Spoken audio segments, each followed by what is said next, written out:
दोस्तों आप लोगों में से कई लोगों के पास ये मैसेज आया होगा कि वो 25 लाख रुपए जीत चुके हैं, या आपके किसी रिश्तेदार या जानकार के पास जरूर आया होगा कि वो 25 लाख रुपए बिना किसी वजह से जीत चुके हैं। दोस्तों ये कितना भयानक हो सकता है, आज की जो घटना है मैं इसी के आधार पे आपको बताऊंगा, क्योंकि इसी केस के अंदर एक महिला किस तरीके से पहले अपने पैसे गंवाती है, लेकिन इसके साथ साथ कैसे अपनी इज्जत तक गंवा देती है वो आपको देखने को मिलेगा। दोस्तों एक महिला जो अगस्त के सुबह सुबह पंखे से लटक जाती है आत्महत्या करने के लिए, जैसे उसके माँ बाप को पता चलता है वो तुरंत ही भागे भागे उसे बचाने के लिए जाते हैं। किसी तरह मुश्किल से दरवाजे को तोड़ के वो अपनी बेटी को बचा लेते हैं। अब बचाने के बाद वो अपनी बेटी से पूछने लग जाते हैं कि आखिर में उसने ऐसा क्यों किया, उसकी ज़िंदगी में सब कुछ ठीक तो चल रहा है, आखिर में ऐसा क्या हुआ कि उसे आत्महत्या करनी पड़ जाती है। जिसके बाद वो लड़की अपनी कुछ बातें बताती है। इसे सुन के वो माँ बाप भी रोने लग जाते हैं और तुरंत ही पुलिस स्टेशन जाके एफआईआर दर्ज करा देते हैं, कंप्लेन दर्ज करा देते हैं। दोस्तों आज की जो सच्ची घटना है इसी के ऊपर है। ये घटना हर एक महिला और हर एक व्यक्ति को सुननी चाहिए कि किस तरीके से साइबर क्राइम होता है और किस तरीके से इंसान इस दलदल में फंसता चला जाता है।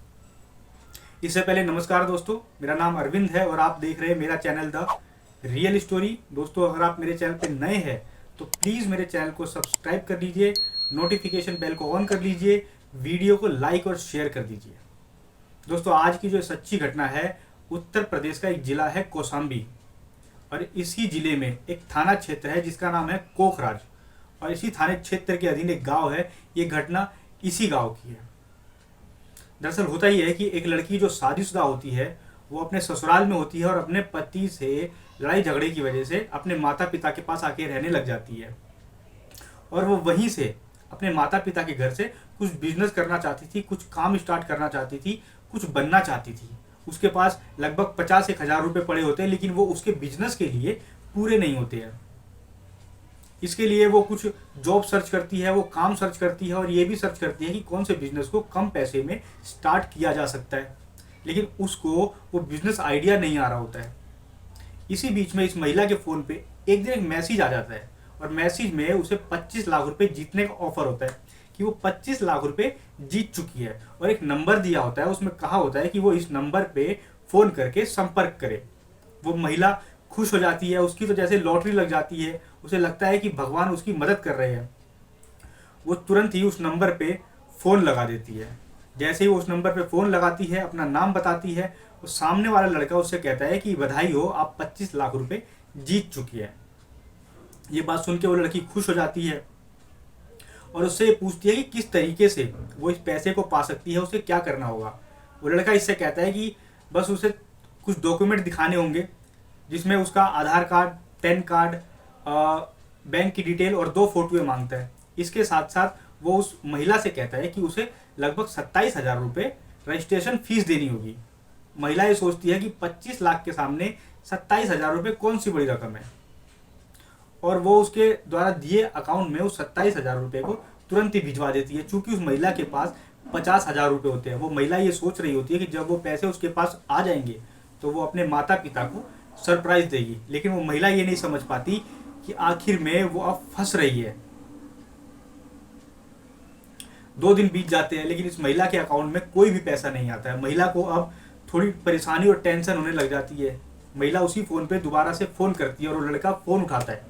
महिला उससे कहती है कि उसने 27,000 रुपये भी ले लिए, उसकी बैंक की डिटेल और उसके डॉक्यूमेंट भी ले लिए, लेकिन उसके पास अब तक वो 25 लाख रुपये नहीं पहुँचे हैं। इस पे वो आदमी उससे कहता है कि माफ़ कीजिए मैडम, आरबीआई की गाइडलाइन के हिसाब से 50,000 रुपये जो है वो टैक्स कटने हैं। अगर आप वो 50,000 रुपये उसके अकाउंट में ट्रांसफ़र कर देते हैं तो ये 25 लाख रुपये उसे भेज दिए जाएंगे। अगर वो उस 50,000 रुपये को नहीं भेजती तो जो 27,000 रुपये है वो भी डूब जाएंगे। जिसके बाद वो फ़ोन काट देता है। अब महिला इस चीज़ को लेकर टेंशन में हो जाती है। अब ये सोचती है कि अगर उसने वो पैसे नहीं भेजे तो उसके 27,000 रुपये भी डूब जाएंगे, और जो उसे 25 लाख रुपये मिलने थे वो भी डूब जाएंगे।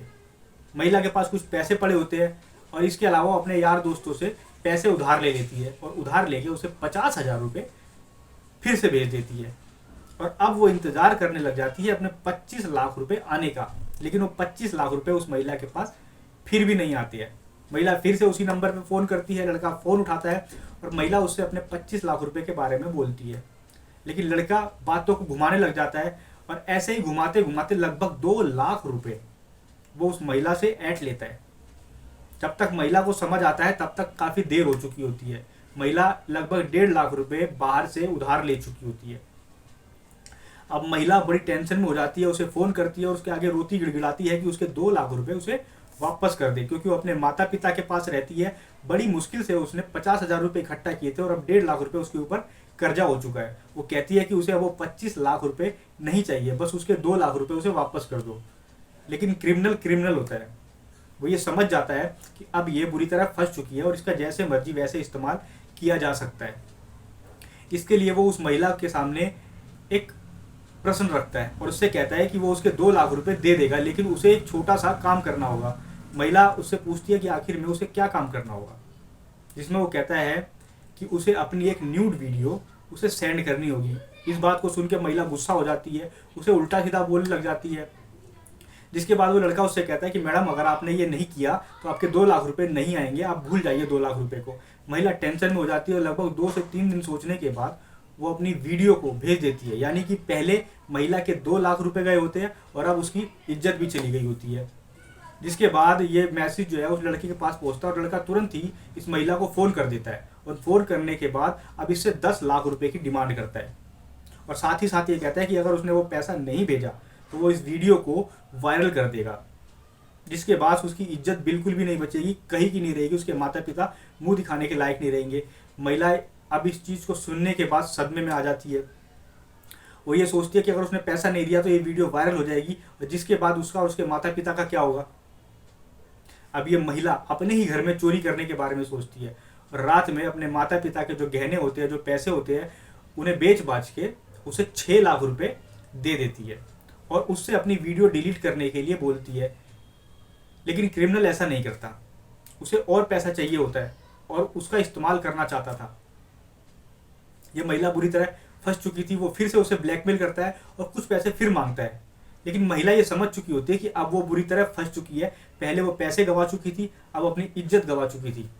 इसका कोई भी निष्कर्ष नहीं है, उसे ये पूरी जिंदगी झेलना पड़ेगा। अब इसके लिए वो सोचती है कि अगर वो मर जाए या आत्महत्या कर ले तो ही उसे मुक्ति मिल सकती है। इसीलिए अगस्त की सुबह सुबह वो पंखे से लटक के जान देने के बारे में सोचती है और पंखे से लटक भी जाती है। लेकिन इसकी भनक उसके माता पिता को पड़ जाती है और वो किसी तरह उसे बचा लेते हैं। जिसके बाद वो अपने माता पिता को ये सारी बातें बताती है। माता पिता तुरंत ही पुलिस स्टेशन जाते हैं और पुलिस स्टेशन में अनजान व्यक्तियों के खिलाफ रिपोर्ट लिखवा देते हैं।